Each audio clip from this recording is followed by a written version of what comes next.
All right. Good morning, everyone. This meeting is the continuation of the contract labor negotiations with the Boise Police Union.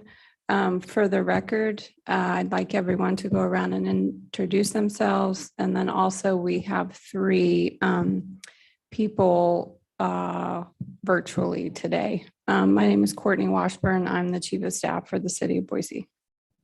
Jamie Sullivan, City Attorney. Damon Jones Union. Kyle Wills Police Union. Denny Carter Police Union. AJ Veens Police Union. Kristen Holtz, HR. Christine Smith, Compensation Analyst, HR. Tammany Brooks, Boise Police Department. Adam Collier, City's Outside Legal Counsel. Biff Jones, Chief Administrative Officer for the Department of Finance Administration. Justin Erickson, Senior Budget Analyst, Department of Finance and Administration. Thank you, everyone. So I believe it's the city's intent to return the cost analysis we did on your last proposal. Then we intend to do our presentation on wage and benefit comps. And then I believe the city will be in a position to provide a counter proposal. So that's our plan for the morning, if that works for you all. All right, great. With that, I think I'm handing it over to Biff. Great, thank you, Courtney. So we've crunched the numbers on your proposals and we'll drop that document into the shared folder. I'll let Eric speak to Justin speak to the first couple of slides, and then I'll speak to the final slide in that presentation. And DC Brooks, would you like me to drop that in? Yes, please.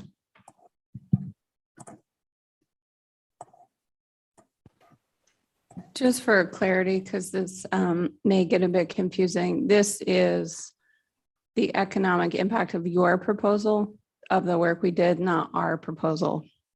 So we have attempted to cost out your last economic proposal, but that shouldn't be confused as if the city is responding to that proposal at this time. Thank you. So that document should now be in today's city proposals folder. And I apologize for my voice. I got caught a bug and have a sore throat. So hopefully it lasts throughout today. Wonderful. I suppose I can take it from here. Does everybody have the document open in front of them? I'm seeing nodding heads. So perfect. So I'll plan to take it over from here.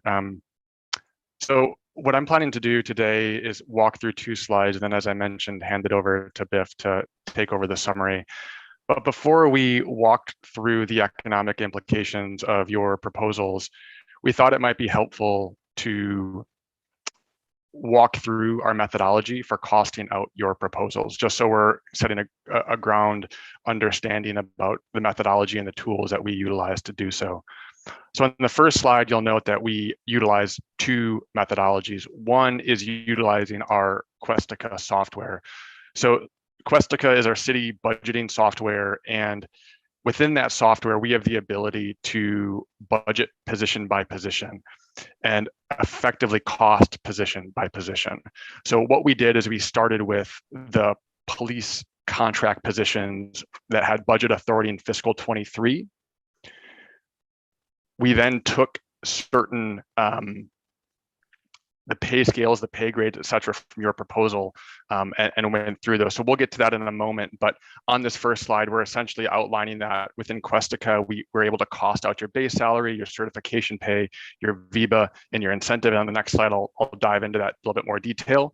But there were certain proposals as well that we weren't necessarily able to cost out in Questica. So we did outside of our budget system, which would be through Excel. So the sergeant admin, the shift differential, the sick leave, the SOU bank, and the FTO proposals. And for those proposals, we utilized outside data sources from within the city. So payroll records, specialty team schedules, and time records to be able to understand implications of weekend staffing, et cetera. So we just wanted to highlight the two methodologies that we utilized.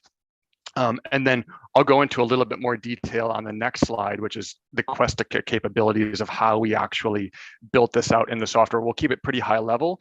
If there are further questions, we're happy to go into them on our methodology, but just wanted to outline which proposals we utilized Questica for and which ones we used Excel for.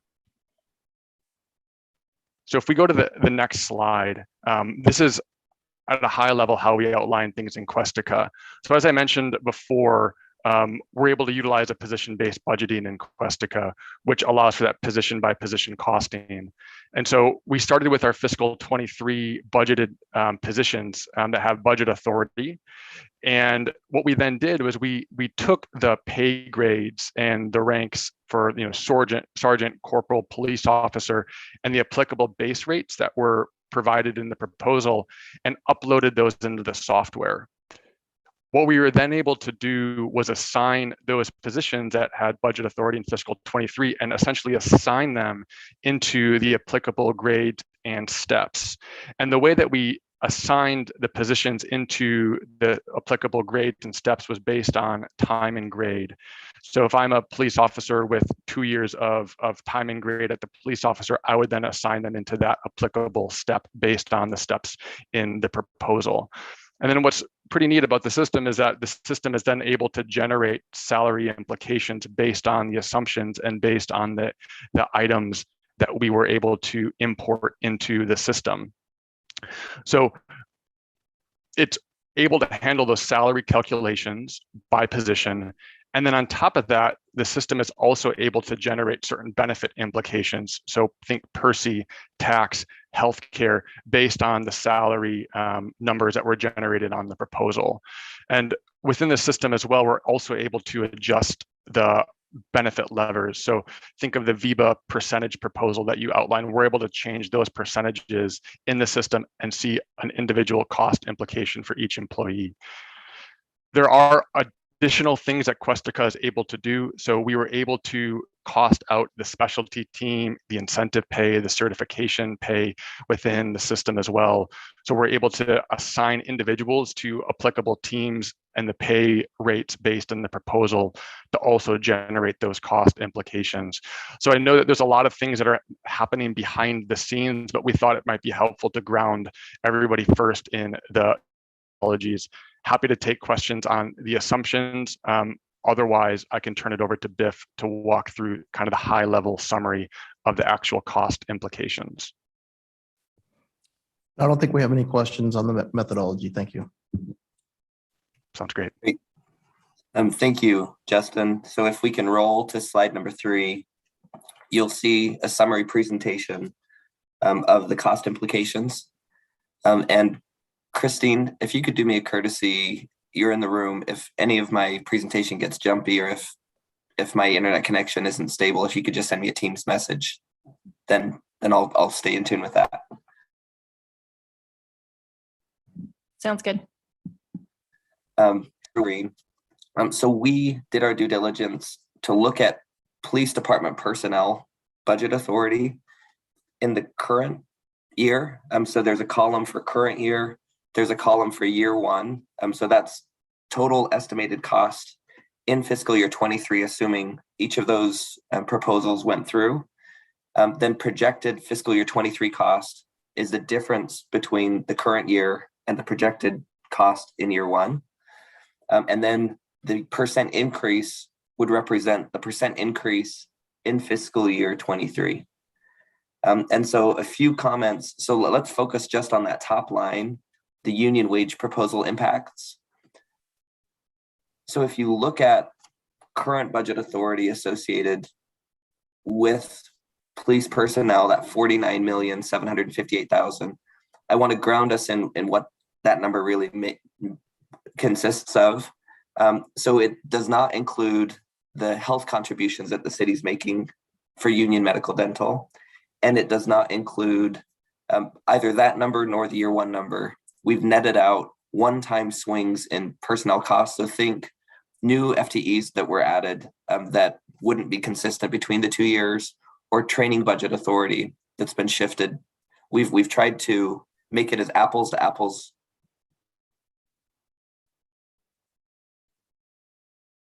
relationship as we possibly. That 6.7 million is reflective of the budget authority that's flowing into the police personnel budget once we net out those other items. So, when you take the proposals into consideration, that constitutes roughly a 13.5% increase in the budget dollars that would be flowing into the police personnel budget. And one quick reminder, when you submitted your proposal, you had steps for the police officer ranks. You also had steps and wage rates listed for the sergeant pay rates. You did not have rates listed for the corporal rank. And so we've done our due diligence to fill in the blanks between the police officer and sergeant. And so if you'd like to see more detail on what were those rates and how did that pan out, we could share that with you. But once all of that was filled in, that's the impact in fiscal year 23. And then as you jump from fiscal year 23 to fiscal year 24, it jumps an additional 7%. So I'll pause there. I just want you to be familiar with the format and the layout before we start to dive into the others. Thank you, Biff. I think we'll wait to see the counter proposal before we look at the dollar figures on the corporal side. So I appreciate you taking the time to fill those in and kind of give a ballpark financially on that. And we'll just wait and see what the city's proposal is. And then maybe we can get in the weeds on that. So thank you. Okay, you're welcome. Just so everyone's aware, the city is in the process of finalizing the new budget, and the city has budgeted for 4% for each of the union contracts. I just want to make you aware of that piece of public information.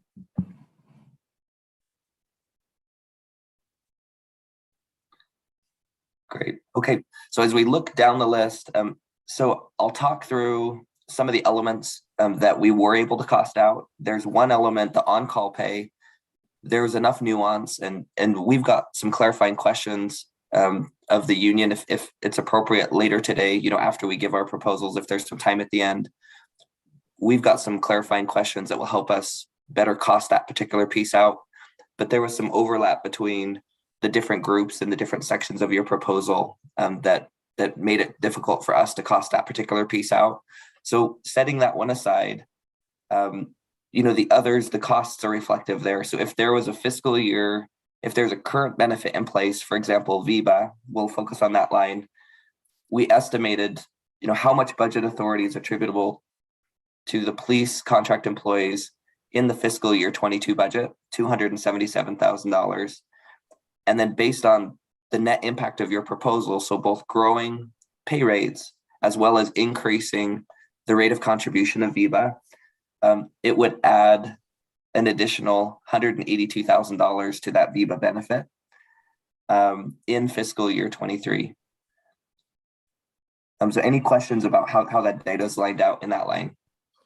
Yeah, just to clarify on the VIBA, we proposed a no new increase for the city in year one, and that took into account that number, correct? That's just based on the numbers we proposed under the pay schedules. Yeah, so your proposal proposed in fiscal year 23 to have a contribution of 1.5%, and the city's contribution in fiscal year 22 has been at 1%, and so it would be an increase of 0.5%. And then in fiscal year 24, your proposal included a bump up to 2%. Okay, that makes sense.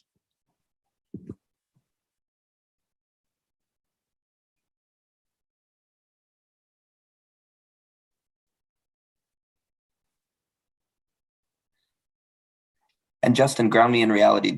Is that what you recall as well? Correct. Okay. Yeah, we're not beyond.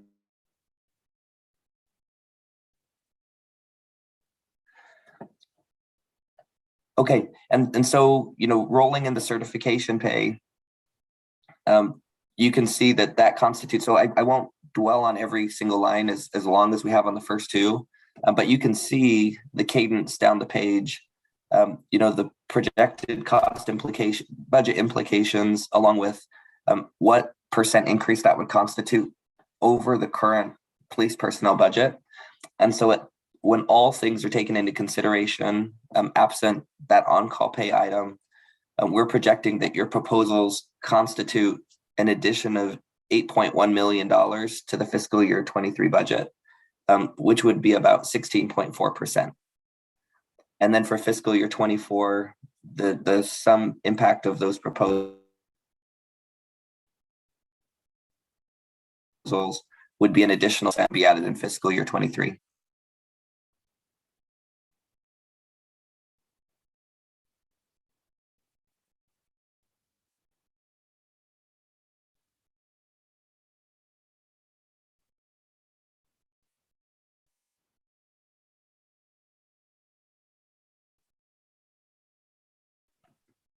My connection may have fritzed out. Did you guys hear that?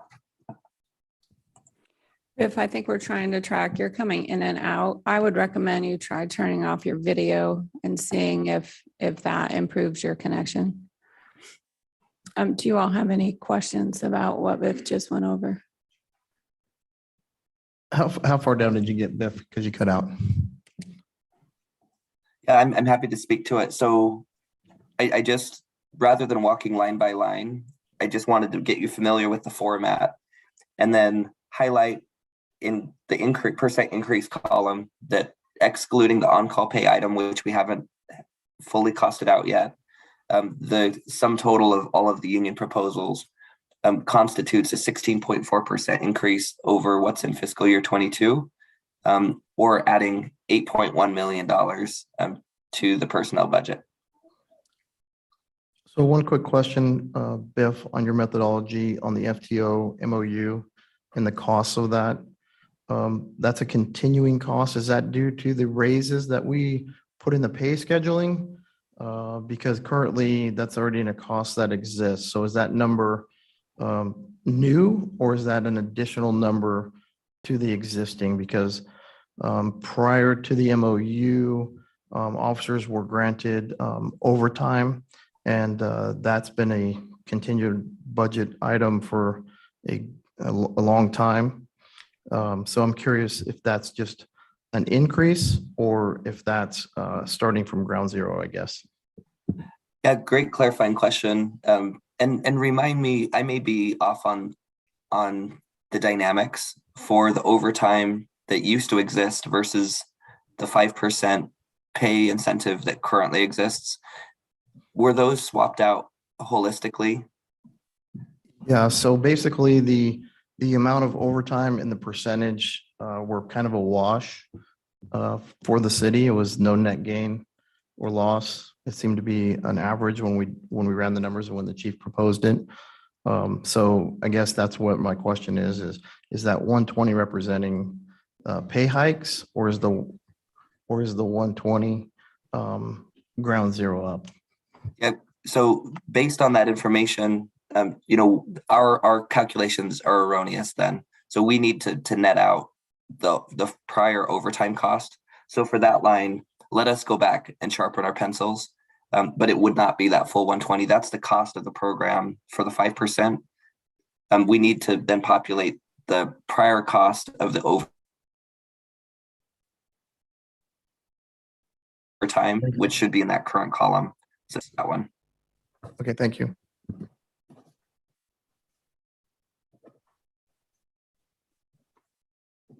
Biff, is that something that can be done on a break, or do you need, how much time does that adjustment represent?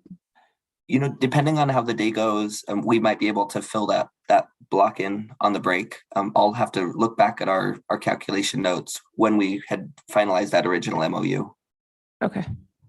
I'll just point out that it's a pretty small number in the big scheme of things anyway. So I'm not sure it's going to make a lot of difference on our the total costing. Another way to say that is it takes it from a 16.4% increase to a 16.2. Yeah.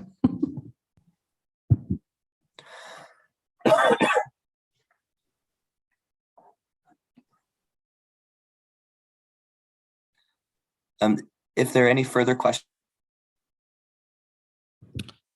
No, I think we understand the methodology. So So at any point you all look at this and have further questions, our experience is there are usually more questions about this methodology moving forward. We're happy to answer those. With that, Biff and Justin, did you all have anything else to present? So at this point, let's hand it off to Christine. She's got the market data to present, and then she'll hand it back off to us for the proposal after she's through. Okay, thank you. Okay, so I am going to be dropping another PowerPoint slide into this shared folder.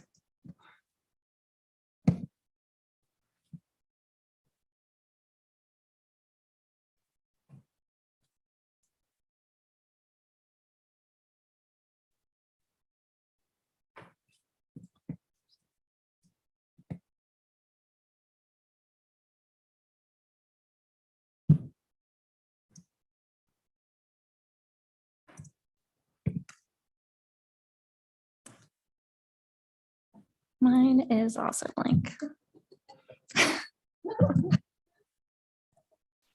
Hey, Christine, I can tackle it for you. Let me get it in there. Thank you.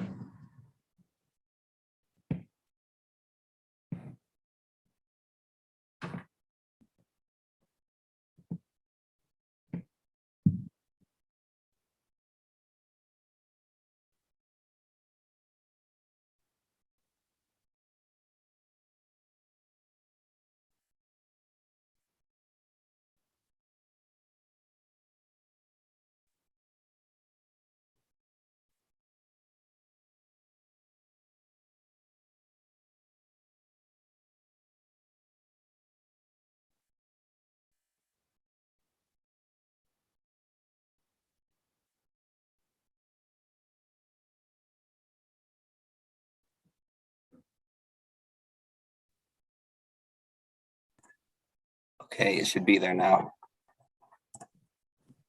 So it looks like mine is working. I'll just wait for everyone to get in there.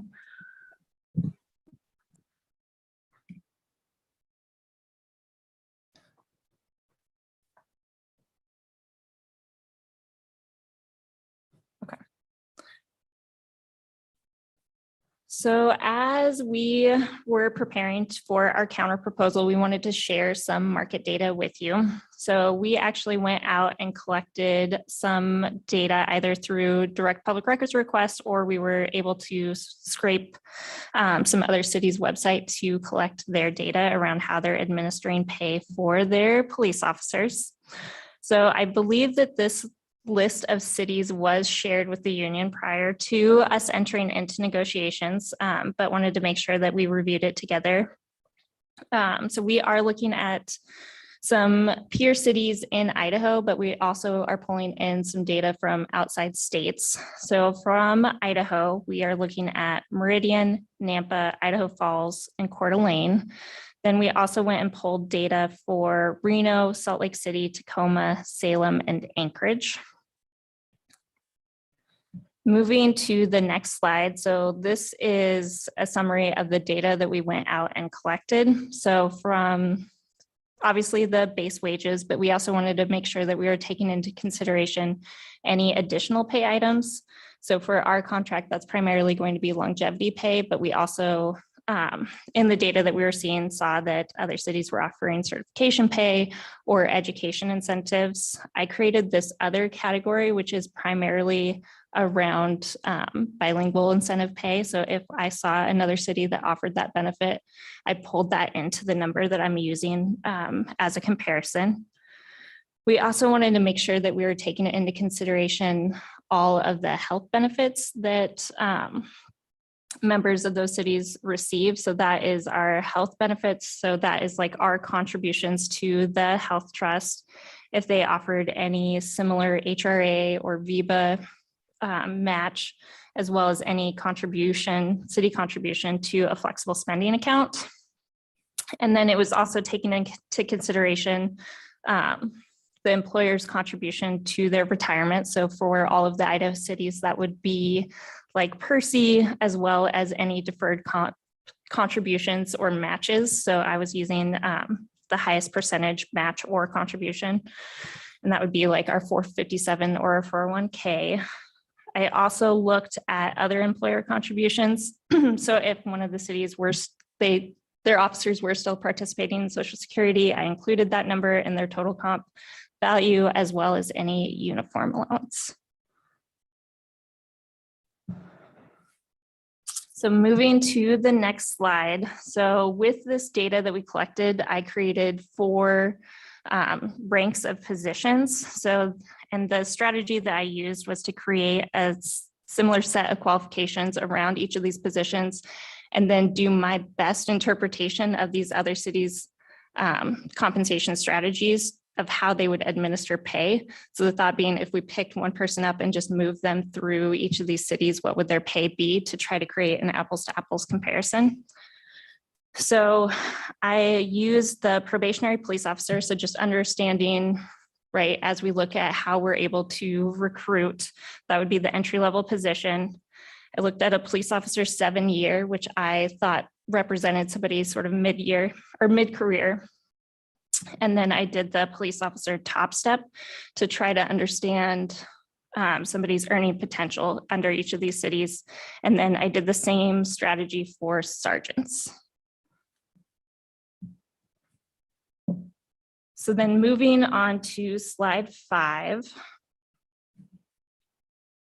This is all of the Boise data. So I just wanted to get us familiar with how we are looking at the data. So using those 4 ranks, it is looking at the base wage and then looking at additional pay items, which for our organization is primarily going to be longevity pay. So you'll see the base wage dollar amount, then you'll see the base pay additional pay item, and you'll see sort of a percentage next to it. And that is representing how high above the base pay the pay is when you take into consideration all of these additional pay items. The last column is the all employer costs. So this is looking at the city's contribution to the health trust, the deferred comp, and all of those items that were previously listed. So then going to slide 6. So this is looking at Boise's data for all the additional pay. So base wage and longevity primarily, and then comparing that to the average of all of those cities that we just talked about, what their average additional pay value was, and creating a differential. So for our probationary police officers, you see that we are lagging the market compared to the average. For police officer 7-year, we are not quite lagging to the same extent, but still slightly behind. We're able to make up ground for the police officer top year, and then just 2.4% behind for sergeants. And I do want to call out this is all unadjusted for cost of living right now. The next slide is using sort of that same methodology, but now looking at the total compensation. So this is pulling in all of the health contributions and deferred comp contributions and comparing Boise to that list of cities. So we see that because of how we are offering our total compensation package, that we are able to make up some ground where it looked like we were previously lagging. And so I think that is important because we are really proud of the benefits that we offer at the city of Boise, and we want to make sure that that is taken into consideration. And so we see we're still slightly behind for our probationary police officers. Police officer 7 is just above 4%, 8.3% for the police officer top step, and then 2.5% for the sergeant. The next slide is looking again at that total compensation data, but now we are adjusting for the cost of living. And so we see that we are coming out ahead for our probationary officers at 3.1, our police officer 7 years at 7.6, police officer top step is 13.4, and then sergeants at 7.7. And so the last slide is just using the data that I used to account for the cost of living between each of these different cities. So this is coming from the Council for Community and Economic Research, which really is sort of a preferred provider for cost of living data. And then we're using the 2021 third quarter data. So we see for Boise, we're at 101.6. So how the cost of living works is anything that, so 100% would be average. Anything above that shows that it has a higher, slightly higher cost of living. Anything below 100 would be a lower cost of living than average. And then for those cities that didn't have data, we assumed that they were at the average. And with that, I'm happy to answer any questions. Maybe you could speak to the reason to use the third quarter of 21 and not anything more relevant. Yep. So there is a slight delay that comes out with these reports just because they're having to collect so much data and then analyze it. So it is the last report that the city has available to us. So it is the most current data we had. And then additionally, did you compare wages and benefit packages from the administrative side, what the chiefs, deputy chiefs, and captains make in those organizations and come up with an average and where that sits? I did not pull that into that study, so I was primarily focused on the positions that are Sure. covered under our contract. Okay, thank you.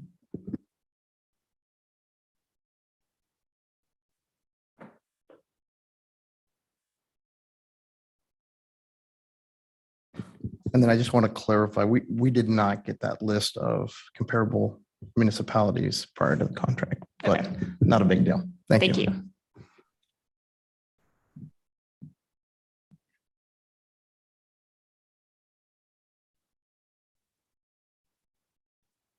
I'm going to assume that's no further questions. Thanks, Christine. Okay, so I'll take the mic again and I will drop in the third PowerPoint, and this is our final PowerPoint presentation.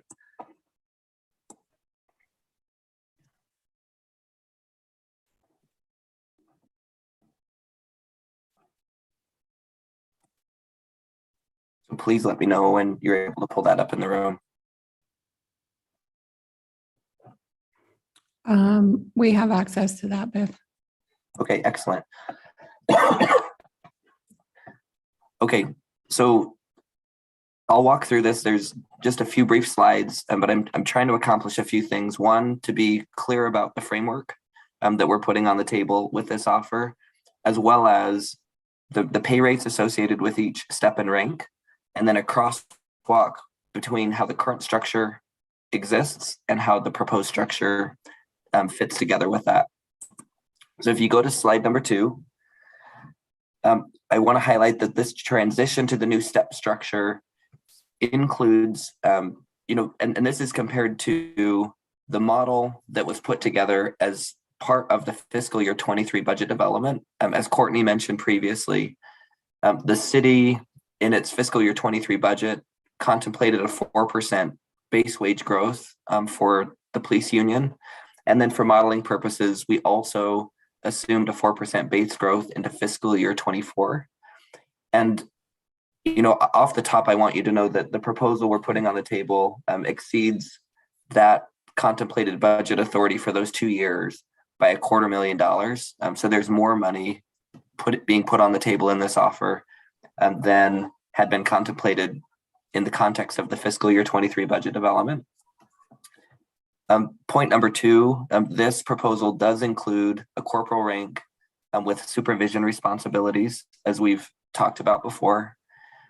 Point number 3, we want to ensure that fiscal year 23 wage growth is true for all police officers, and I'll walk you through that piece of it a little bit later on in another slide. And then this proposal includes 5% wage growth in fiscal year 24. In addition to that. So as we walk through, I'll highlight some pieces, then we can pause for questions at the end. But slide number 3 lays out the proposed steps for the police officer rank. So at the bottom, you would start in fiscal year 23 at $30.50 an hour for a probationary officer.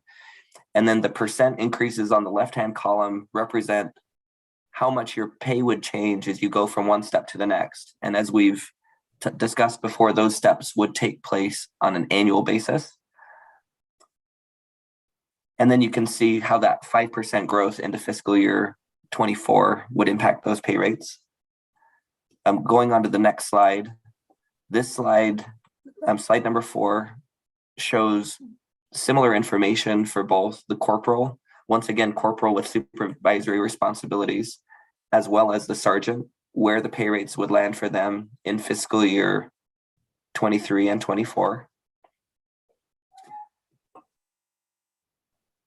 And then the next slide, slide number 5, we really wanted to make this as easy to understand as we could, migrating from the current compensation structure to the new compensation structure.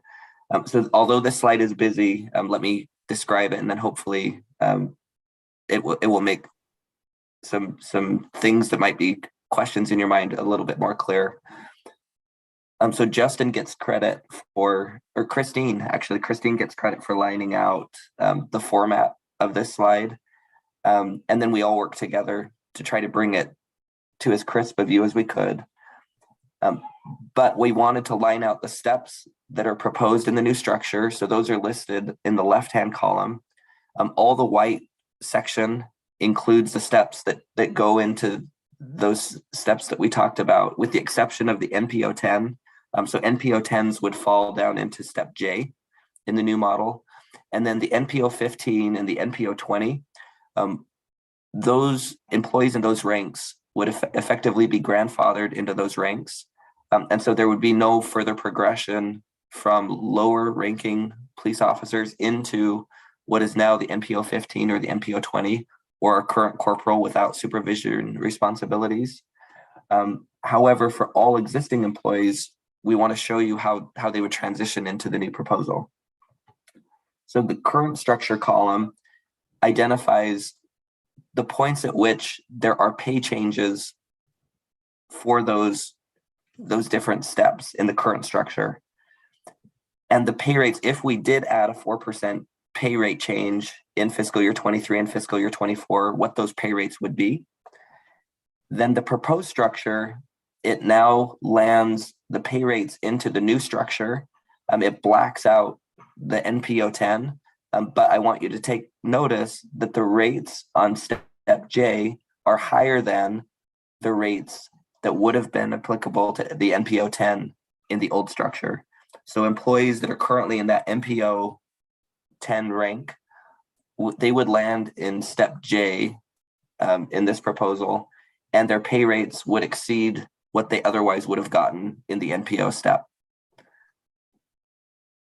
And then the differential does the math between how much budget authority would you have gotten in the old model at each step versus how much budget authority would you get in the new model. And that's the hourly rate. And so, we strove to deliver a proposal that would land at every step in every rank, a police officer in a better than their current state position. And then if you look at the grandfathered employee rows, we would then mirror what they would have received in fiscal year 23. So that 49.85 for the NPO 20s, the 46.71 for the NPO 15, and then growing their wages by 5% into fiscal year 24 puts them ahead of where they otherwise would have been in the current structure. So there's a lot of information there. I'll pause if you have questions about how this crosswalk works.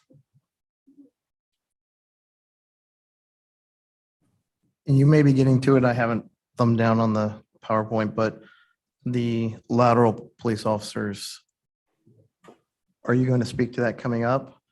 Because they're not included in this for the So LPO schedule. I think it is valuable. So knowing that the definition really is addressing somebody that entered into the pay schedule as an entry-level police officer. So our intention right now with these step increases is that it would be based on time and grade. So it would be after 12 months, you would move from step A to step B, B to C after an additional 12 months. So I think we do not specifically call out laterals on this pay schedule, but the intention was based on where a lateral would come in after 12 months, they would move to the next step. Okay, so just for clarify, make sure I understand what you're saying. So we have laterals, let's call it somebody that's at an LPO 5 and they've been here, let's say 5 years. You're saying that under the new schedule, they would basically go to year 6. Correct. Okay, and then the LPO 10s would basically be topped out. And they would come in at a level 10, even though they've been here a year. If that is where we brought them in at, yes. Okay, thank you. And that's a good question. If it would be helpful, we could recreate this chart and load what the LPO rates are in the current structure column as well. We don't have that prepared for today, but we could do that work and reflect that back to you. I appreciate that, Biff. I think we can, I just want to understand what your migration plan was. I think that we can take those and comprehend them. We deal with that crazy pay schedule all the time. So we can easily do that, but thank you. Okay, sure thing. I do think that is one of our intentions, is to try to get away from having 5, 6 different pay schedules and try to simplify it into a single one. So I know we're pulling out sergeants and corporals into their own pay schedules, but it's a little bit easier to follow from a transparency perspective, which will help members understand what they're going to get paid, as well as help us with our recruitment strategies. Thank you. Okay, if there's no further questions on this slide, then we'll go to the final slide, slide 6. So similar crosswalk where sergeants would currently be, where they would hypothetically be if there were a 4% increase in fiscal year 23 and 24, and what the current offer on the table constitutes and would land them. And so similar to the PO discussion we just had, in every case, we wanted to land the sergeants in a better position than they otherwise would have been. And so you can see the hourly pay rate differentials in those last 2 columns. And I think the rest is self-explanatory based on the details we shared on the prior slide. But we will stand for questions if you have any. No, I think given the volume of the information, we'll probably caucus and try to digest some of it and then come back with some questions. Do you want to estimate how long you guys want to take an hour and then figure out if it's questions we're doing for the rest of the time, or like, do you want 30 minutes or an hour? I think we probably go, let's shoot for 40 and come back at 10. the top of the hour. All right, sounds good. Thank you. Thank you. Welcome back, everybody. We're just trying to reestablish connection with the folks attending virtually. Can you guys hear me? And see me? Yeah, Adam, we can see you and hear you, and then we can see and hear Justin, but prior to our break, you all were on the screen at the same time, and now we can only see one of you at a time. So just give us a minute to see if we can figure this out. Okay. And by us, I don't mean me.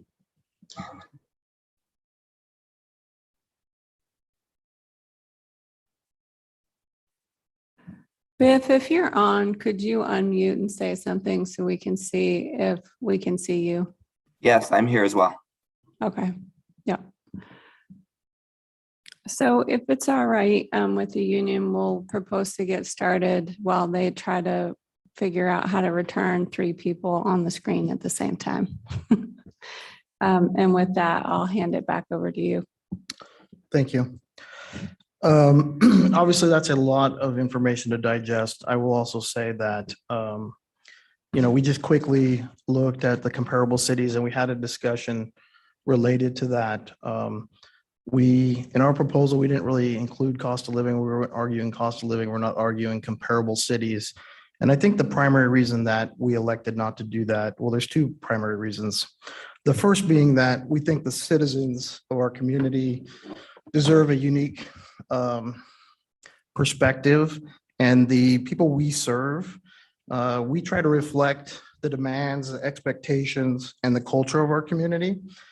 And we have different laws in some of those cities because they're not in our state. So legislation is different. We'd like to go on record as saying we have a high level of trust and a low level of crime, especially considering the volume of service that we have. I mean, our population base is one thing. That's our non-resident population base, but our non-resident population base, I guess, swells pretty high. And so I appreciate the city's efforts and Biff and Christine and Justin and all your efforts in that. But we looked at the comparables that you did on the executive level, and we want to be transparent.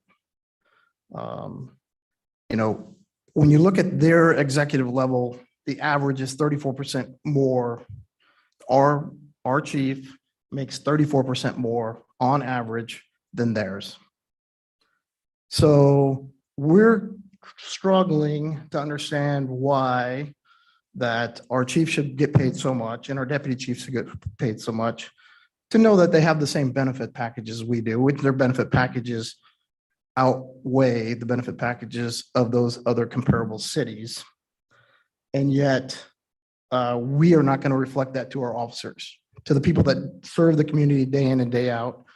And I appreciate that our leadership is the steering wheel of our organization, but it's the members that are the engine. And I don't care how much you turn the wheel, if the engine is not supported, then you're going nowhere. Okay. So it's, you know, this is a very democratic process for us. We feel like we've been very workable and flexible to some degree. We didn't anticipate that the numbers we had, we were trying to rough guesstimate those numbers, probably came in a little higher than we anticipated. However, we don't feel like we're even close. And our main argument is, if we went ahead with this pay scale, you're going to lose 30 guys in 6 months, and you ain't going to be able to fill them because everybody from Ada County, everybody from Meridian, all the laterals, all the new hires are going to go to work there. So we have some unique demands in the city, and we think that our pay should be reflective of it. And so on our break, we had a lot of calls because our membership who's watching doesn't feel like the city is being very fair or forthright. And I understand that there's budgetary constraints, and we're willing to work within those budgetary constraints. But we also know that last year we gave back $2 million in salary. This year we're looking at giving $1.7 million back in salary to the city. And that has come at the sweat equity of our membership.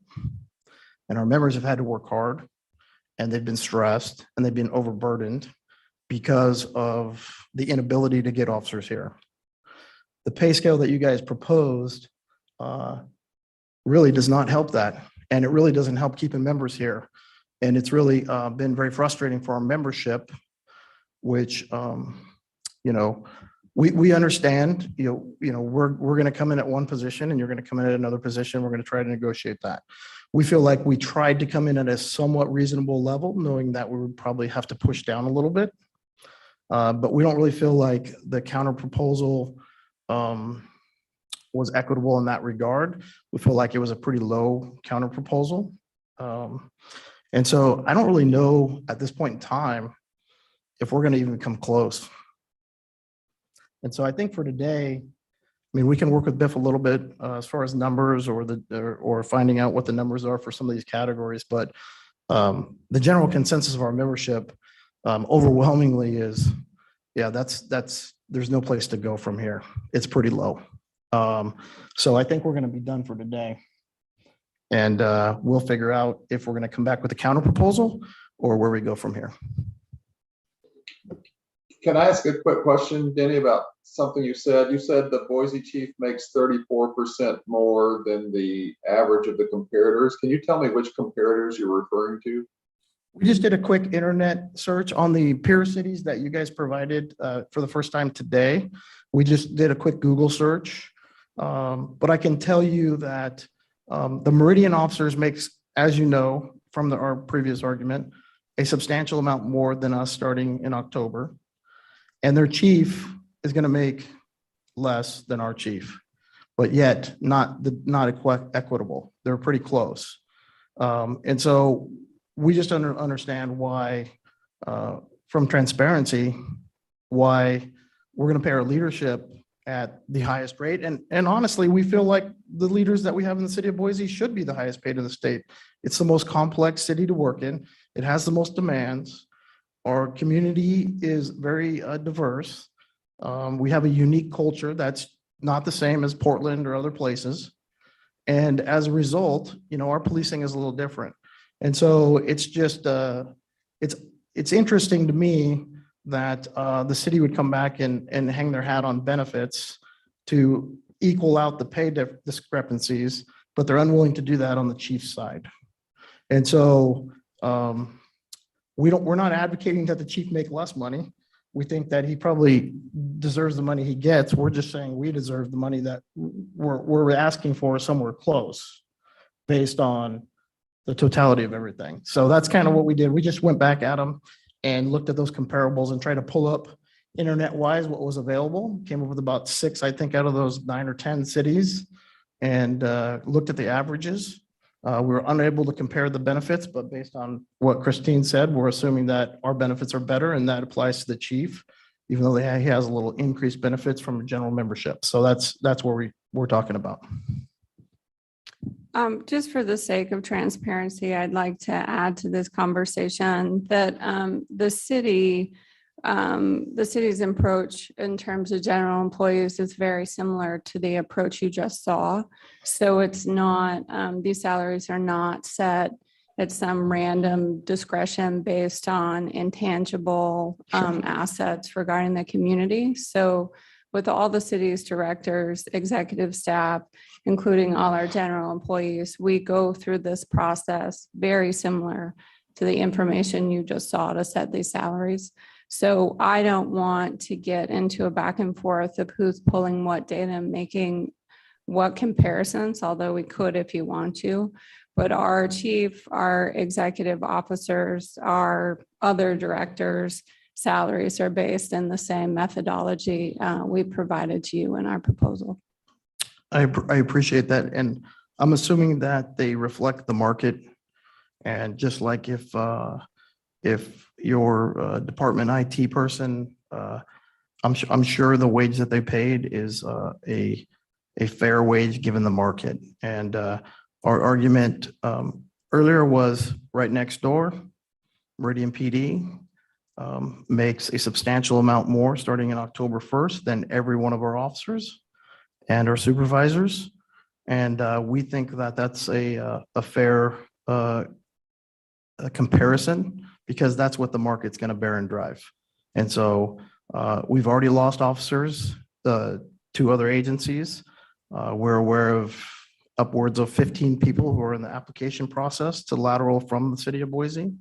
I know that even members of this team 3 weeks ago got a call and were asked or recruited by Ada County and said, I will bring you on at $10 more an hour if you come over to our agency. And so that is what we're fighting with our memberships, and that's what the department is having to deal with. And as we go forward, we probably could come up with some examples of numbers for you, and we'll be more willing to do that. But I understand the city's position, but this is a democratic process, and I represent 240 or so members, and I have my marching orders from them. And so at this point in time, I just think we're so far apart that that's where we're at. Could you speak to where you think we are so far apart? Because our probationary police officer is starting at the same wage that was included in the proposal. So I think it would just be helpful to better understand where you think we're missing the mark. Well, we set on our pay scale, the difference between level J and your counter proposal was $7.67 an hour. I know that approximately comparing it to Meridian was probably about a $2 difference to Meridian. And so we're looking at losing around $5 an hour to Meridian at the top step. We're looking at losing close to $3 an hour for level J or level G, excuse me, to Meridian. And I know that our sergeants on that scale, the proposed from the city, are, I think they were around $12 an hour loss. Okay, so to- it's using Meridian as the comparison. So in the data that you shared in that Excel file in one of the union proposals, there were a couple of inaccuracies I just want to call out to make sure that we are doing a true apples to apples comparison. In the Meridian budget document, they do not call out the recruit. So we got a little off of in the comparisons that you were using, we were using the entry-level police officer and comparing it to what is actually their step one. So a police officer with 1 year of experience.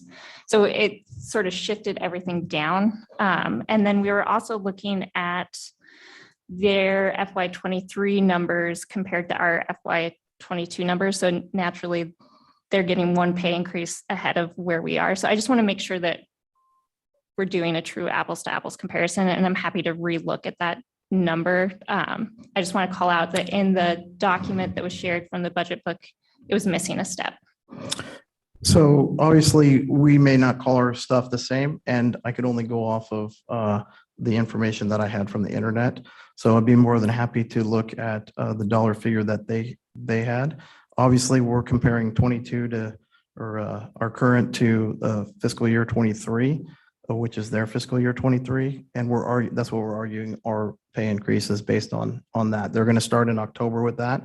And we would like to be pretty close to that. So that's where we're at. But if there are some differences, we'd be happy to take a look at those if you want to send them to us or present them to us so that we can make sure we're on the same page.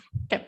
And then I think it is just making sure directionally that we're headed in the same sort of pathway. Because it feels like really what was being proposed from the union is consolidating what would have been a 20-year police officer's total earnings into 10 years.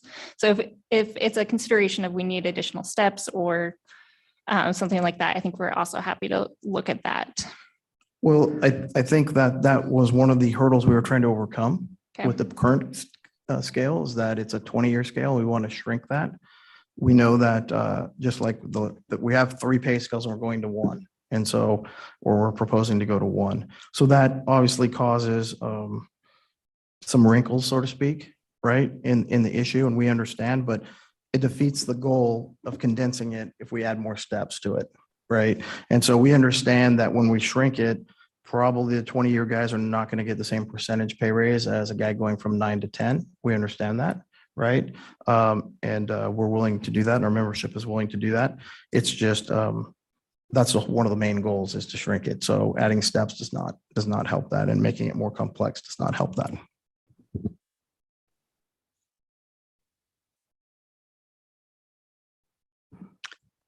With that, I just want to make sure the next step is clear. Do we have any further sessions scheduled? We don't at the moment. So I would propose the city come up with proposed dates, and I think the union intends to come back with a counterproposal, or are you not yet sure what your next steps are?